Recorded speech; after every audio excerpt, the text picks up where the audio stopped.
Hi guys, welcome back to YouTube channel. അപ്പോൾ ഇന്നത്തെ video വന്നിട്ട് നിങ്ങൾക്ക് തംബ്നെയിൽ കണ്ടപ്പോൾ മനസ്സിലായി കാണും. കുറച്ച് പേര് നമ്മുടെ മുന്നത്തെ വീഡിയോസിനൊക്കെ ഡൗട്ട്സ് ചോദിച്ച് കുറച്ച് കമൻറ്റ്സ് ഇട്ടിട്ടുണ്ടായിരുന്നു. അപ്പോൾ അതൊക്കെ ക്ലാരിഫൈ ചെയ്യാന്നുള്ളതാണ് ഇന്നത്തെ വീഡിയോ എന്ന് പറയുന്നത്. അപ്പോൾ ആദ്യം തന്നെ ഡൗട്ട്സിലേക്ക് കടക്കുന്നതിന് മുന്നേ ബേസിക് ആയിട്ട് നീറ്റിനെ പറ്റിയിട്ട് കുറച്ച് കാര്യങ്ങൾ പറയാനാണ്. എന്താണെന്ന് വെച്ചാൽ ഇനിയിപ്പോൾ ലാസ്റ്റ് 2 months ആണ്. ഇനിയിപ്പോൾ 2 months എന്ന് പറയാനായിട്ടൊന്നും ഇല്ല, 1 month ഇനി കുറച്ച് ദിവസം കൂടെയൊക്കെ ഉള്ളൂ. അപ്പോൾ ഇനി ഈ സമയത്ത് ചെയ്യേണ്ടത് എന്താണെന്ന് വെച്ചാൽ നമ്മൾ question paper, all unit question paper ചെയ്ത് തുടങ്ങണം. അതിൻ്റെ ടൈമാണ്, ഇപ്പം റിവിഷൻ്റെ ടൈമാണ് ഇതെന്ന് പറയുന്നത്. അത് നമ്മൾ ഒരു വർഷത്തോളം ഇരുന്ന് നമ്മൾ ഫുൾ ചാപ്റ്റർ പഠിച്ചിട്ടുണ്ട്, അതിൻ്റെ ക്വസ്റ്റ്യൻസ് ചെയ്തിട്ടുണ്ട്, കുറച്ച് അധികം എക്സാംസ് എഴുതിയിട്ടുണ്ട്. അപ്പോൾ ഇനി നിങ്ങൾ ശ്രദ്ധിക്കേണ്ട കാര്യം എന്ന് പറഞ്ഞാൽ ഓൾ യൂണിറ്റ് നിങ്ങളിപ്പം റിവിഷൻ ടൈം ആണെന്ന് അറിയാം. നിങ്ങളിപ്പം ചിലർ ടൈം ടേബിളൊക്കെ സെറ്റ് ചെയ്ത് ഓരോ പോർഷൻസ് വെച്ച് പഠിച്ചുകൊണ്ടിരിക്കുന്ന ടൈം ആണെന്ന് അറിയാം. എങ്കിലും നിങ്ങൾ അതിൻ്റെയൊക്കെ ക്വസ്റ്റ്യൻ ചെയ്യുന്നതിനോടൊപ്പം ഫുൾ യൂണിറ്റ്സ് ക്വസ്റ്റ്യൻസ് ചെയ്ത് പഠിക്കണം. കാരണം ഇനിയിപ്പോൾ നമുക്ക് നല്ല പ്രാക്ടീസ് വേണം. ഫുൾ യൂണിറ്റ്സ് ചെയ്ത് ക്വസ്റ്റ്യൻസ് ചെയ്ത് നമുക്കൊരു പ്രാക്ടീസ് ഉണ്ടാവണം. മിക്ക ഇൻസ്റ്റിറ്റ്യൂഷനിലും ഇപ്പോൾ മോഡൽ എക്സാംസ് ഒക്കെ സ്റ്റാർട്ട് ചെയ്തിട്ടുണ്ടായിരിക്കും. അപ്പോൾ അതിനൊക്കെ പറ്റിയിട്ട് കുറച്ചധികം കമൻസ് വന്നിട്ടുണ്ട്. ഓക്കെ, അപ്പം നമുക്ക് നമ്മുടെ വീഡിയോയിലോട്ട് കിടക്കാം. ഒരു കുട്ടി ചോദിച്ചിട്ടുണ്ടായിരുന്നു, ഈ ഫുൾ മോഡൽ എക്സാംസിൻ്റെ ഇടയിൽ 2 days ഗ്യാപ്പ് ഉണ്ട്, അപ്പോൾ ആ 2 days എന്താണ് ചെയ്യേണ്ടതെന്ന് വെച്ചാൽ, ഇപ്പം ഞാനൊക്കെ എന്ന് പറഞ്ഞാൽ മോഡൽ എക്സാം സ്റ്റാർട്ട് ചെയ്യുമ്പോൾ തന്നെ ഒരു ടൈം ടേബിൾ, ഫുൾ യൂണിറ്റ്സ് വെച്ചൊരു ടൈം ടേബിൾ സെറ്റ് ചെയ്തിരുന്നു. അതിൽ പ്രയോറിറ്റി കൊടുത്തിരുന്നത് എനിക്ക് അറിഞ്ഞുകൂടാൻ വയ്യാത്ത, അതായത് എനിക്ക് കുറച്ച് ടഫ് ആയിട്ടുള്ള ചാപ്റ്റർ ആദ്യം തന്നെ പഠിച്ച് റിവൈസ് ചെയ്ത് വെക്കാം എന്നുള്ള രീതിയിലാണ് ഞാൻ ടൈം ടേബിൾ സെറ്റ് ചെയ്തിരുന്നത്. അപ്പോൾ ഞാൻ നിങ്ങളോടും അഡ്വൈസ് ചെയ്യുന്നത് അത് തന്നെയാണ്. നിങ്ങൾക്കറിയാം, നമുക്ക് എല്ലാ ചാപ്റ്ററും ഒരുപോലെയല്ല നമുക്ക് മനസ്സിലാകുന്നതും, നമുക്ക് എക്സാം എഴുതുമ്പോൾ ക്വസ്റ്റ്യൻസ് കിട്ടുന്നതും ഒരുപോലെയല്ല. ചില ചാപ്റ്റർ പെട്ടെന്ന് ആൻസർ കിട്ടുന്നതായിരിക്കും, പക്ഷെ ചില ചാപ്റ്റർ എത്ര പഠിച്ചാലും കുറച്ച് ആലോചിച്ച് നമുക്ക് ക്വസ്റ്റ്യൻസ് ചെയ്യാൻ പറ്റത്തുള്ളൂ. അങ്ങനെയുള്ള ചാപ്റ്റേഴ്സ് ഉണ്ട്. അപ്പം ഞാൻ എന്ത് ചെയ്തതെന്ന് വെച്ചാൽ അങ്ങനെയുള്ള ചാപ്റ്റേഴ്സ് ഫസ്റ്റ് റിവൈസ് ചെയ്ത് തുടങ്ങി. മനസ്സിലായില്ല? അപ്പം ടൈം ടേബിൾ അങ്ങനെ സെറ്റ് ചെയ്തു. ഇപ്പോൾ ഫുൾ യൂണിറ്റ് ഒന്നും നമുക്കൊരു മോഡൽ എക്സാമിന് മുന്നേ പഠിച്ചു തീർക്കാനൊന്നും പറ്റത്തില്ല, നമ്മൾ റോബോട്ട്സ് ഒന്നും അല്ലല്ലോ. അപ്പം നമുക്ക് എന്താ ചെയ്യേണ്ടതെന്ന് വെച്ചാൽ ആദ്യം റിവിഷന് വേണ്ടിയിട്ട് എനിക്ക് ടഫായിട്ടുള്ള ചാപ്റ്റർ ആദ്യം ഇട്ടു. അപ്പം ഇപ്പം ഞാനൊരു ടാർഗറ്റ് വെച്ചിട്ടുണ്ടായിരുന്നു, ഈ മോഡൽ എക്സാമിന് മുമ്പ് ഞാൻ ഈ ചാപ്റ്റർ പഠിച്ചു തീർക്കും, plus full unit question paper ചെയ്യാം. റിവിഷൻ മാത്രം ചെയ്ത് പോരുത്, നമ്മൾ തിയറി ഇങ്ങനെ വായിച്ച് പോരുത്. നമ്മൾ ഒരുപാട് പ്രാവശ്യം തിയറി വായിച്ച് കഴിഞ്ഞു. ഇനിയിപ്പോൾ ഈ ടൈം എന്ന് പറഞ്ഞാൽ ക്വസ്റ്റ്യൻസ് ചെയ്ത് പഠിക്കാനുള്ള ടൈമാണ്. അപ്പം നിങ്ങളിപ്പം റിവിഷൻ സ്റ്റാർട്ട് ചെയ്തോളൂ. ചിലപ്പോൾ ഓർഗാനിക് കെമിസ്ട്രി, നിങ്ങൾ ഫസ്റ്റ് ഓർഗാനിക് കെമിസ്ട്രി പ്ലസ് ഫിസിക്സിലെ വേയോപ്റ്റിക്സ് അങ്ങനെയുള്ള കുറച്ച് ടഫായിട്ടുള്ള ചാപ്റ്റർ എടുക്കുക, അത് കോൺസെപ്റ്റ് മനസ്സിലാക്കുക, പ്ലസ് ബയോളജി കൂടെ ഉണ്ട്. അപ്പം കോൺസെപ്റ്റ് മനസ്സിലാക്കുക, പഠിക്കുക, അതിൻ്റെ ക്വസ്റ്റ്യൻസ് ചെയ്യുക. എന്നിട്ട് ഒരു 1 അല്ലെങ്കിൽ 2 ഫുൾ യൂണിറ്റ് ക്വസ്റ്റ്യൻ പേപ്പർ നിങ്ങൾ ഒരു മോഡൽ എക്സാമിന് മുമ്പ് ചെയ്ത് തീർക്കണം. ഞാൻ പറയുന്നത് എല്ലാം കൂടെ ഒരുമിച്ച് പഠിക്കണം എന്നല്ല. നിങ്ങൾക്കിപ്പോൾ ഒരു ദിവസം ഓപ്റ്റിക്സും അല്ലെങ്കിൽ ഓർഗാനിക് കെമിസ്ട്രി മാത്രമേ പഠിക്കാൻ പറ്റത്തുള്ളെങ്കിൽ അങ്ങനെ ടൈം ടേബിൾ സെറ്റ് ചെയ്താൽ മതി. അപ്പോൾ അതിന് വേണ്ടിയിട്ട് നിങ്ങൾ എന്താ ചെയ്യേണ്ടതെന്ന് വെച്ചാൽ ഒരു റിയലിസ്റ്റിക് ടൈം ടേബിൾ സെറ്റ് ചെയ്യുക. നമുക്കറിയാമല്ലോ നമ്മുടെ കപ്പാസിറ്റി എത്രയാണെന്ന് അറിയാമല്ലോ. ഞാൻ ഒരു ദിവസം ഇത്ര ചാപ്റ്റർ പഠിച്ച് തീർക്കുള്ളൂ എന്നൊരു ഐഡിയ നിങ്ങൾക്ക് എന്താണെങ്കിലും ഈ ഒരു വർഷത്തിനൊക്കെ നിങ്ങൾക്ക് ഉണ്ടായി കാണും. അപ്പോൾ അത് വെച്ചിട്ട് ഒരു ടൈം ടേബിൾ സെറ്റ് ചെയ്യുക. പ്ലസ് മോസ്റ്റ് ഇമ്പോർട്ടൻറ്റ് കാര്യം എന്ന് പറയുന്നത് question paper, full portion question paper ചെയ്ത് നോക്കണം. പ്രീവിയസ് ഇയർ ക്വസ്റ്റ്യൻ പേപ്പർ ആയിക്കോട്ടെ, അല്ലെങ്കിൽ നിങ്ങളുടെ ഇൻസ്റ്റിറ്റ്യൂഷനിൽ തന്ന ബുക്സിൽ ഉണ്ടല്ലോ ഫുൾ യൂണിറ്റ് ക്വസ്റ്റ്യൻസ് ഒക്കെ ഉണ്ടല്ലോ. അപ്പം അങ്ങനെയുള്ള ക്വസ്റ്റ്യൻസ് എന്താണെങ്കിലും ചെയ്യണം. മിനിമം ഒരു 2 ക്വസ്റ്റ്യൻ പേപ്പറെങ്കിലും ചെയ്യുക. ആ കറക്റ്റ് ടൈം എടുത്ത് തന്നെ ചെയ്ത് തീർക്കാൻ നോക്കുക. കാരണം ഇനിയിപ്പോൾ റിവിഷൻ ടൈമാണ്, നമ്മൾ ക്വസ്റ്റ്യൻസ് ഒക്കെ പ്രാക്ടീസ് ചെയ്ത് വരേണ്ട ടൈമാണ്. ഓക്കെ, അപ്പോൾ അടുത്ത ഡൗട്ട് എന്ന് പറഞ്ഞാൽ റേയോപ്റ്റിക്സ് ചാപ്റ്റർ എത്ര പഠിച്ചിട്ട് മനസ്സിലാവുന്നില്ല, എത്ര വീഡിയോസ് കണ്ടിട്ട് മനസ്സിലാവുന്നില്ല എന്നൊരു കുട്ടി ചോദിച്ചിട്ടുണ്ടായിരുന്നു. അപ്പോൾ അതിന് വേണ്ടിയിട്ട് എന്താ ചെയ്യേണ്ടതെന്ന്.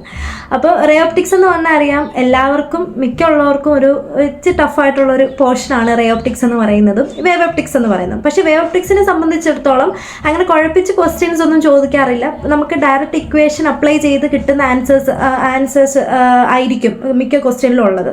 പക്ഷേ റേയോപ്റ്റിക്സിനെ സംബന്ധിച്ചിടത്തോളം നമുക്ക് കോൺസെപ്റ്റ് കുറച്ചധികം മനസ്സിലാക്കേണ്ട ഒരു ചാപ്റ്ററാണ്. അത് NCERT-യിലും നല്ല വിശാലമായിട്ട് കൊടുത്തിട്ടുള്ള ഒരു ചാപ്റ്ററാണ്. അപ്പോൾ അതിന് വേണ്ടി എന്താ ചെയ്യേണ്ടതെന്ന് വെച്ചാൽ നിങ്ങൾ ആദ്യം തന്നെ അതിലുള്ള ഇക്വേഷൻസ് എഴുതി വെക്കുക. ഒരു നോട്ട്ബുക്കിൽ ആദ്യം തന്നെ ഇക്വേഷൻസ് എല്ലാം എഴുതി വെക്കുക. പ്ലസ് ഇക്വേഷൻസ് വരുന്ന സിറ്റുവേഷൻസ് എന്താണെന്നുള്ളൊരു ബേസിക് ഐഡിയ ഉണ്ടാക്കി വെക്കുക. അതെങ്കിലും മിനിമം ചെയ്താൽ മതി. നമുക്ക് വാസ്റ്റായിട്ട് പഠിക്കാനൊരു ടൈമില്ല. അപ്പം ഒരുപാട് ഇക്വേഷൻസ് ഉണ്ട്. അത് ഏതൊക്കെ ഇതിലാണ് വരുന്നത്, ഏതൊക്കെ സിറ്റുവേഷനിലാണ് നമുക്ക് ഈ ഇക്വേഷൻ അപ്ലൈ ചെയ്യാൻ പറ്റുന്നെന്നുള്ളൊരു ബേസിക് ഐഡിയ മതി ഉണ്ടാക്കി വെക്കുക. പ്ലസ് അതിലുള്ള ക്വസ്റ്റ്യൻസ് ചെയ്ത് നോക്കുക. ഒരുപാട് ക്വസ്റ്റ്യൻസ് നമ്മൾ ചെയ്ത് വരുമ്പോഴത്തേക്കും നമുക്ക് എന്താ, പിന്നെ അതിലുള്ള ക്വസ്റ്റ്യൻസ് റിപ്പീറ്റഡ് ആയിട്ട് ചെയ്തുകൊണ്ടിരിക്കുക. പറഞ്ഞില്ലേ, ഒരുപാട് ക്വസ്റ്റ്യൻസ് ചെയ്യുമ്പോൾ നമുക്ക് കോൺസെപ്റ്റ് വന്നോളും. ആ മോഡലുള്ള ക്വസ്റ്റ്യൻസ് ഒക്കെ നീറ്റിൽ ചോദിക്കത്തുള്ളൂ. അപ്പം നമുക്കൊരു ഐഡിയ ഉണ്ടാകും, ഇങ്ങനെ ഈ ഒരു സിറ്റുവേഷനിൽ ഞാൻ ഈ ഇക്വേഷനാണ് അപ്ലൈ ചെയ്യേണ്ടതെന്നുള്ളൂ ബേസിക് ഐഡിയ നമുക്ക് ക്വസ്റ്റ്യൻ പേപ്പർ ചെയ്യുമ്പോൾ കിട്ടും. അപ്പോൾ റേ ഓപ്റ്റിക്സ് പഠിക്കാൻ പാടാണെങ്കിൽ കുറച്ച് ഇക്വേഷൻസ് എല്ലാം നിങ്ങൾ നോട്ട്ബുക്കിൽ എഴുതി വെക്കുക. നിങ്ങൾക്ക് റേ ഓപ്റ്റിക്സിനെ പറ്റി ഒന്നും അറിയത്തില്ല എന്നല്ല, ഫുള്ളായിട്ട് മനസ്സിലായിട്ടില്ല എന്നുള്ളതേ ഉള്ളൂ. അപ്പം ഇക്വേഷൻസ് എല്ലാം ഒരു ബുക്കിൽ എഴുതി വെച്ചിട്ട് ക്വസ്റ്റ്യൻസ് ചെയ്യുക. ആ ചാപ്റ്ററിൽ ക്വസ്റ്റ്യൻസ് റിപ്പീറ്റഡ് ആയിട്ട് ചെയ്യുക. ഒരു ക്വസ്റ്റ്യൻ എഴുതി കഴിഞ്ഞ് പെട്ടെന്ന് ആൻസർ കിട്ടുവാണെങ്കിൽ പിന്നെ ആ ക്വസ്റ്റ്യൻ മൈൻഡ് ചെയ്യാണ്ടിരിക്കരുത്. ചിലപ്പോൾ നമ്മുടെയൊക്കെ സിറ്റുവേഷൻ അനുസരിച്ചിരിക്കും. ചിലപ്പോൾ ആ ക്വസ്റ്റ്യൻ 2-3 ദിവസം കഴിഞ്ഞ് നോക്കുമ്പോൾ നമുക്ക് ചിലപ്പോൾ കിട്ടിയെന്ന് വരത്തില്ല, അത് സ്വാഭാവികമാണ്. എങ്കിലും അപ്പോൾ ചെയ്യേണ്ടത് എന്താണെന്ന് വെച്ചാൽ ആ ക്വസ്റ്റ്യൻസ് വീണ്ടും റിപ്പീറ്റഡ് ആയിട്ട് ചെയ്തു നോക്കുക. അങ്ങനെ കുറച്ച് ക്വസ്റ്റ്യൻസ് ഒക്കെ ചെയ്ത് വരുമ്പോഴത്തേക്കും നമുക്കൊരു ഐഡിയ ഉണ്ടായിരിക്കും, ഐഡിയ കിട്ടും. അപ്പോൾ നിങ്ങൾക്ക് ഈസി ആയിട്ട് മനസ്സിലാക്കാൻ പറ്റും. പിന്നെ ഒരു കുട്ടി ചോദിച്ച ക്വസ്റ്റ്യൻ എന്ന് പറഞ്ഞാൽ, ഇപ്പോൾ യൂസ് ചെയ്യാൻ പറ്റിയ MCQ ടെക്സ്റ്റ് ബുക്ക് ഏതാണ്, പിന്നെ മോഡൽ ക്വസ്റ്റ്യൻ പേപ്പർ മാത്രം ചെയ്താൽ മതിയെന്നാണ്.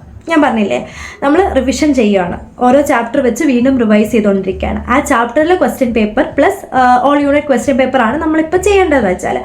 അപ്പോൾ ഞാൻ യൂസ് ചെയ്തിരുന്ന ടെക്സ്റ്റ് ബുക്ക് എന്ന് പറഞ്ഞാൽ, ഞാൻ ബ്രില്യനിലാണ് പഠിച്ചിരുന്നത്. അപ്പോൾ അവിടുന്ന് തന്നിരുന്ന മെറ്റീരിയൽസ് ആയിരുന്നു ഞാൻ കൂടുതൽ യൂസ് ചെയ്തിരുന്നത്. പിന്നെ എറർലെസ് ആൻഡ് MTG ഈ 2 ടെക്സ്റ്റ് ബുക്ക് ഞാൻ ഉപയോഗിച്ചിരുന്നു. അപ്പം എനിക്കൊന്ന് എറർലെസ് കുറച്ചുകൂടെ നമുക്ക് ഈസി ആയിട്ടുള്ളൊരു മെറ്റീരിയലാണ്, നല്ല കുറച്ച് ക്വസ്റ്റ്യൻസ് ഉള്ള ഒരു മെറ്റീരിയലാണ് എറർലെസ് എന്ന് പറയുന്നത്. അപ്പോൾ നിങ്ങൾക്ക് അതൊന്നും ഇല്ലയെന്നുണ്ടെങ്കിൽ മോഡൽ നമ്മുടെ പ്രീവിയസ് ഇയർ ക്വസ്റ്റ്യൻ പേപ്പർ ഉണ്ട്, മോഡൽ എക്സാംസിൻ്റെ ക്വസ്റ്റ്യൻ പേപ്പർ ഉണ്ട്. പിന്നെ നിങ്ങൾ ഓരോ യൂണിറ്റ് വെച്ച് മുന്നേ കുറേ ക്വസ്റ്റ്യൻസ് ചെയ്തിട്ടില്ലേ, അപ്പോൾ ആ ക്വസ്റ്റ്യൻസ് ഉണ്ട്. ക്വസ്റ്റ്യൻ പേപ്പർ ചെയ്യാന്നുള്ളതാണ് മെയിനായിട്ട്. അല്ലെങ്കിൽ നിങ്ങൾക്ക് നിങ്ങളുടെ കയ്യിൽ ഏത് ബുക്കാണോ അവൈലബിൾ ആയിട്ടുള്ളത് അതിലുള്ള ക്വസ്റ്റ്യൻസ്, ചാപ്റ്ററിലെ questions plus all unit question paper ചെയ്യുക. അപ്പം ഞാൻ യൂസ് ചെയ്തിരുന്നത് MTGയും എറർലെസ് ആണ്. MTG ഫിസിക്സ് ആൻഡ് കെമിസ്ട്രിക്കും, എറർലെസ് ബയോളജിക്കും വേണ്ടിയിട്ടാണ് ഞാൻ യൂസ് ചെയ്തിരുന്നത്. പിന്നെ ഇതൊന്നും മെറ്റീരിയലിൻ്റെ അല്ല, നിങ്ങൾ ചെയ്യുന്ന എത്രത്തോളം ക്വസ്റ്റ്യൻസ് ചെയ്യുന്നു എന്നുള്ളതാണ്. മിക്ക മെറ്റീരിയൽസിലും ഏകദേശം സെയിം പാറ്റേണിലുള്ള ക്വസ്റ്റ്യൻസ് തന്നെ ആയിരിക്കും ഉള്ളത്. കാരണം ഇതൊക്കെ തന്നെയാണ് റിപ്പീറ്റഡ് ആയിട്ട് നീറ്റിന് ഇങ്ങനെ ചോദിച്ച് വരുന്നത്. അപ്പോൾ നിങ്ങളുടെ കയ്യിലുള്ള മെറ്റീരിയലുള്ള ക്വസ്റ്റ്യൻസ് റിപ്പീറ്റഡ് ആയിട്ട് ചെയ്യുക. അപ്പോൾ അടുത്ത ക്വസ്റ്റ്യൻ എന്ന് പറഞ്ഞാൽ, എക്സാമിൻ്റെ 2 ഡേ മുന്നേ എന്താ ചെയ്യേണ്ടതാണ്. അപ്പോൾ എക്സാമിൻ്റെ 2 ഡേ മുന്നേ എന്ന് പറഞ്ഞാൽ എക്സാം എത്തിക്കഴിഞ്ഞു, ആ ഒരു സിറ്റുവേഷനിൽ നമ്മളെല്ലാവരും നിൽക്കുവാണ്. അപ്പോൾ ആ ഒരു സിറ്റുവേഷനിൽ നമ്മൾ എന്താ ചെയ്യേണ്ടതെന്ന് വെച്ചാൽ, നമ്മൾ ഇപ്പോൾ ഫിസിക്സ് കെമിസ്ട്രി സംബന്ധിച്ചിടത്തോളം നമ്മുടെ ഇക്വേഷൻസ് റിവൈസ് ചെയ്യുക എന്നുള്ളതാണ്. പ്ലസ് ബയോളജി എന്ന് പറയുന്നത് നിങ്ങൾക്ക് ടഫായിട്ടുള്ള പോർഷൻസ്, കുറച്ച് വോളറ്റൈൽ ആയിട്ടുള്ള കണ്ടൻസ് ഒക്കെ ഉണ്ടായിരിക്കുമല്ലോ.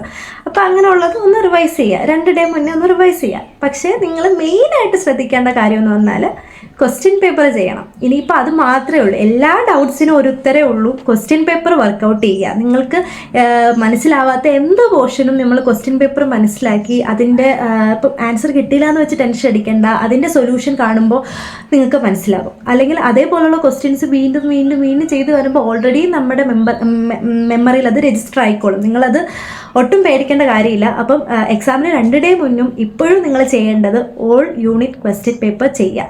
അത് ഭയങ്കര ഇമ്പോർട്ടൻ്റ് ആയിട്ടുള്ളൊരു കാര്യമാണ്. അത് നിങ്ങൾ എന്താണെങ്കിലും ചെയ്തുകൊണ്ടിരിക്കുക. പിന്നെ ഒരു കുട്ടി ചോദിച്ചിട്ടുണ്ടായിരുന്നു, ഒരുപാട് ചാപ്റ്റേഴ്സ് പെൻഡിങ് ആയിട്ടുണ്ട്, ഇനിയിപ്പോൾ മാർച്ചിൽ പെൻഡിങ് ആയിട്ടുള്ള ചാപ്റ്റേഴ്സ് എല്ലാം തീർത്തിട്ട് ഏപ്രിലിൽ ക്വസ്റ്റ്യൻ പേപ്പർ ചെയ്തു തുടങ്ങിയാൽ മതിയോ എന്ന് ചോദിച്ചിട്ടുണ്ട്. അപ്പോൾ ഞാൻ പറയുന്നത് എന്താണെന്ന് വെച്ചാൽ, പോരാ, ക്വസ്റ്റ്യൻ പേപ്പർ ഏപ്രിലോട്ട് മാറ്റി വെക്കണ്ട. നിങ്ങൾ റിവൈസ് ചെയ്യുന്നതോടൊപ്പം തന്നെ ഒരു 3 hour പോരെ ഒരു ഫുൾ യൂണിറ്റ് ക്വസ്റ്റ്യൻ പേപ്പർ ചെയ്തു നോക്കുക. കുഴപ്പമില്ല, നമുക്ക് ഫസ്റ്റ് നല്ല മാർക്ക് കിട്ടുമെന്നൊന്നും നിങ്ങളാരും പ്രതീക്ഷിക്കേണ്ട. കിട്ടുന്ന വളരെ കുറച്ച് പേർക്ക് ഉണ്ടാവത്തുള്ളൂ.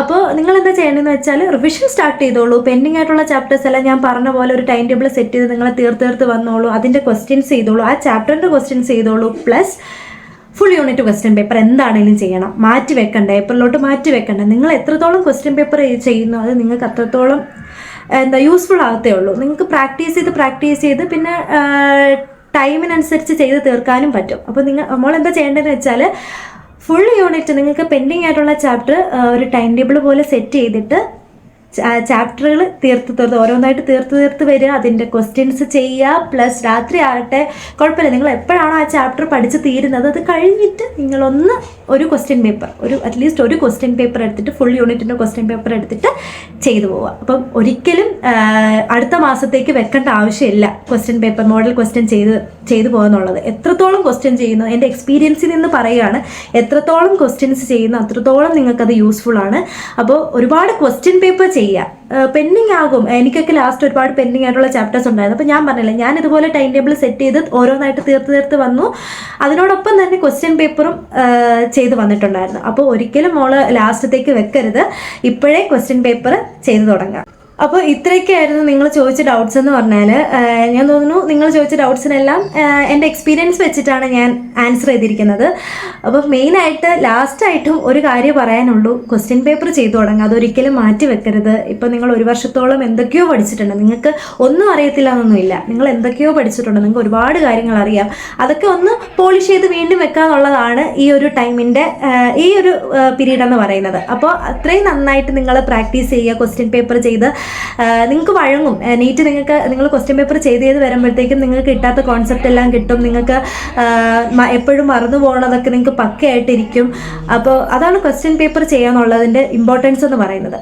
പിന്നെ എന്താ ചെയ്യേണ്ടതെന്ന് വെച്ചാൽ, ഒരിക്കലും ഉറക്കം ഉളഞ്ഞിരുന്ന് പഠിക്കരുത്, നല്ല സ്ലീപ്പ് വേണം. ഒരു 8 hours അല്ലെങ്കിൽ 8 hours വേണ്ട, കുഴപ്പമില്ല, പോട്ടെ 6 hours എങ്കിലും നിങ്ങൾ ഉറങ്ങണം. ഉറങ്ങാണ്ടിരുന്ന് പഠിച്ചിട്ട് കാര്യമൊന്നുമില്ല. കാരണം നിങ്ങളിപ്പോൾ 3 മണിക്ക് രാത്രി 3 മണിക്ക് കിടന്ന് 6 മണിക്ക് എണീറ്റ് പഠിക്കണ ഒരാളാണെങ്കിൽ എന്താ പറ്റുന്നതെന്ന് വെച്ചാൽ അതൊക്കെ ഒരു ഷോർട്ട് ടേം മെമ്മറി ആവാറുണ്ട്. എനിക്ക് അങ്ങനെ തോന്നിയിട്ടുണ്ട്. ഞാനിങ്ങനെ ഒട്ടും ഉറങ്ങാതിരുന്ന് പഠിച്ചിട്ട് പോയി എഴുതുന്നതൊക്കെ അന്നേരം നമുക്ക് ആ പിറ്റേന്ന് എക്സാം എഴുതുമ്പോഴത്തേക്കും ഓക്കെ ഞാൻ ഇന്നലെ പഠിച്ചത് കിട്ടിയെന്നുള്ളൊരിത് കിട്ടും. പക്ഷേ നിങ്ങളൊരു ഒരാഴ്ച കഴിഞ്ഞ് നോക്കുമ്പോഴത്തേക്കും ഒരു ബ്ലർഡ് ആയിരിക്കും ആ ഒരു മെമ്മറി എന്ന് പറയുന്നത്. കാരണം ഒരു ക്ലാരിറ്റി ഉണ്ടാവത്തില്ല. അപ്പോൾ നിങ്ങൾ എന്താ ചെയ്യണമെന്ന് വെച്ചാൽ, ഉറക്കം ഈസ് എ ബേസിക് തിങ്. അത് ഉറങ്ങിയിട്ടേ നിങ്ങൾ പഠിക്കാവുള്ളൂ. ഉറങ്ങുക, വെള്ളം കുടിക്കുക, നല്ല ഫുഡ് കഴിക്കുക. ഫുഡ് കഴിക്കുന്നതും ഇമ്പോർട്ടൻ്റ് ആണ്. പിന്നെന്താ, നല്ല കൂളായിട്ടിരുന്ന് എക്സാംസ് പ്രാക്ടീസ് ചെയ്യുക. കൂളായിട്ട്, നിങ്ങളെല്ലാവരും ടെൻഷനിലായിരിക്കുമെന്ന് അറിയാം. ടെൻഷനൊന്നും ആവണ്ട. നിങ്ങൾ ഒരുപാട് കാര്യങ്ങൾ പഠിച്ചിട്ടുണ്ട്, നിങ്ങളെ കൊണ്ട് പറ്റും. ഈ നീറ്റ് നിങ്ങൾക്ക് ക്രാക്ക് ചെയ്തു നിങ്ങൾ ഇഷ്ടപ്പെടുന്ന ഒരു മെഡിക്കൽ കോളേജിൽ നിങ്ങൾക്ക് കയറാൻ നിങ്ങൾക്ക് പറ്റും. ആ ഒരു കോൺഫിഡൻസ് നിങ്ങളെല്ലാവരും ഉണ്ടാവട്ടെ. നിങ്ങൾ പഠിച്ചിട്ടുണ്ട്, എല്ലാവരും നന്നായിട്ട് പഠിച്ചിട്ടുണ്ട്. ഇനി ക്വസ്റ്റ്യൻ പേപ്പർ ചെയ്തു തുടങ്ങാൻ പോവാണ്. മോഡൽ എക്സാംസ് ഒക്കെ ആയി, ഇനിയിപ്പോൾ ലാസ്റ്റ് മന്താണിതെന്ന് പറയുന്നത്. അപ്പോൾ നിങ്ങൾ നല്ല ഹാപ്പി ആയിട്ട് നല്ല ചില്ലായിട്ടിരുന്ന് പഠിക്കുക, പഠിത്തത്തിൽ ഉഴപ്പാണ്ടിരിക്കുക, കൺസിസ്റ്റൻ്റ് ആയിട്ട് തന്നെ പഠിച്ചുകൊണ്ടിരിക്കുക. ഇനിയിപ്പോൾ കുറച്ച് നാളും കൂടെ അല്ലേ ഉള്ളൂ. അപ്പോൾ ആ നാളും കൂടി നമ്മളൊന്ന് കഷ്ടപ്പെടുവാണെങ്കിൽ നിങ്ങൾ ഇഷ്ടപ്പെട്ട ഒരു കോളേജിൽ എന്താണെന്ന് ആലോചിച്ച് നിങ്ങളൊന്ന് സ്വപ്നം കണ്ടാൽ മതി. എപ്പോഴും ഇരുന്നൊന്ന് സ്വപ്നം കണ്ടാൽ മതി. എന്താ, ആ വൈക്കോട്ടും സ്റ്റെത്തൊക്കെ ഇട്ട് നിൽക്കുന്നതായിട്ടൊന്ന് നിങ്ങൾ സ്വപ്നം കണ്ടാൽ മതി. നിങ്ങൾ ഇഷ്ടപ്പെടുന്ന മെഡിക്കൽ കോളേജിൽ നിങ്ങൾക്ക് എല്ലാവർക്കും അഡ്മിഷൻ കിട്ടട്ടെ. അപ്പോൾ ഇത്രയൊക്കെ ഉള്ളൂ ഇന്നത്തെ വീഡിയോ എന്ന് പറയുന്നത്. നിങ്ങൾക്ക് ഇഷ്ടപ്പെട്ടു എന്ന് വിചാരിക്കുന്നു, യൂസ്ഫുൾ ആയെന്ന് വിചാരിക്കുന്നു. അപ്പോൾ നിങ്ങൾക്ക് ഇഷ്ടപ്പെട്ടിട്ടുണ്ടെങ്കിൽ ഈ വീഡിയോ ലൈക്ക് ചെയ്യുക, പിന്നെ ഷെയർ ചെയ്യുക. നിങ്ങളുടെ നീറ്റ് എഴുതുന്ന ഫ്രണ്ട്സിനൊക്കെ ഈ വീഡിയോസ് ഷെയർ ചെയ്ത് കൊടുക്കുക. And do subscribe. Thank you.